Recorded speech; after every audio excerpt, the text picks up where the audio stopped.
பார்த்து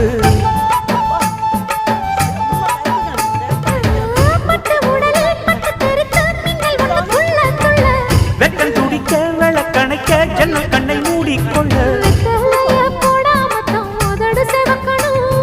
10 நாள் கழிச்சு தாண்டி கதவை திறக்கணும்.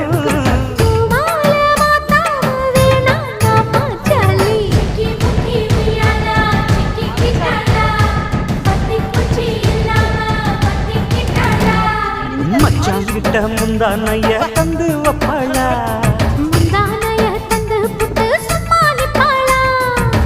பல நாள் பசி இருக்கு விருந்து வப்பாளா